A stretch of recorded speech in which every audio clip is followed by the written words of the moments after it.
Chaque jour, Charles et Carole vous présentent la leçon de l'école du sabbat.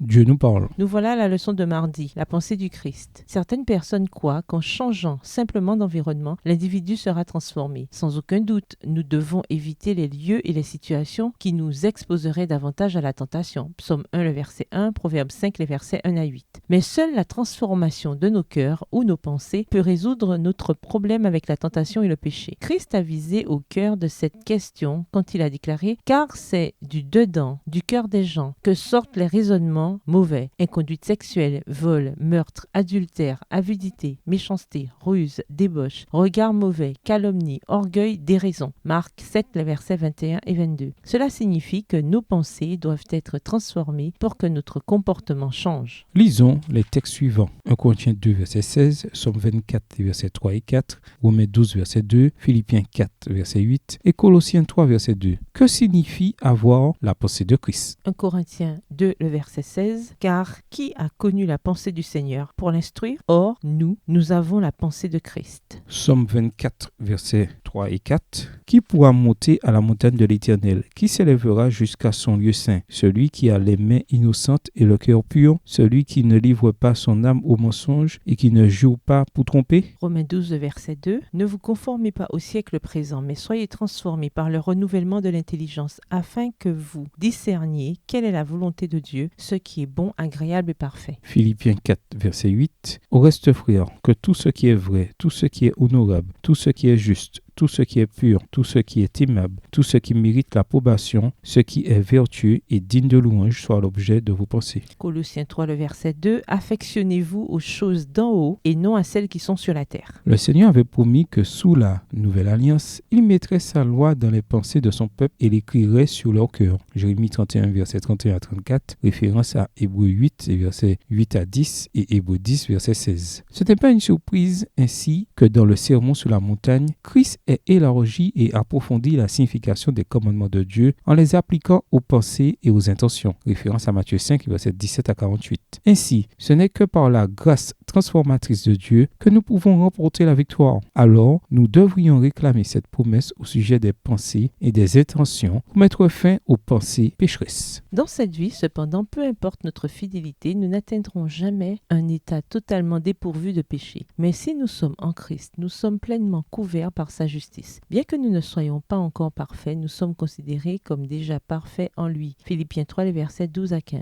Unis au Christ, nous avons sa pensée. La pureté et l'amour resplendissent dans le caractère, la douceur et la vérité gouvernent la vie. Même dans l'expression du visage, il se produit un changement. Quand le Christ demeure dans une âme, il exerce une influence transformatrice. L'aspect extérieur atteste la paix et la joie qui règnent à l'intérieur. Texte tiré du livre Messages choisis au volume 1 au chapitre 51 à la page 395. Livre écrit par Ellen G. White. Ce n'est que par un abandon quotidien, une mort quotidienne à soi-même, un effort quotidien déterminé par la foi à être obéissant à Jésus que nous pourrons faire l'expérience d'une telle transformation dans nos vies. Imaginez ce que serait votre vie si vous pouviez arrêter même des pensées pécheresses. Votre vie serait-elle différente? Quelle est la seule manière potentielle de connaître cette expérience? Au revoir. Et à demain si Dieu veut.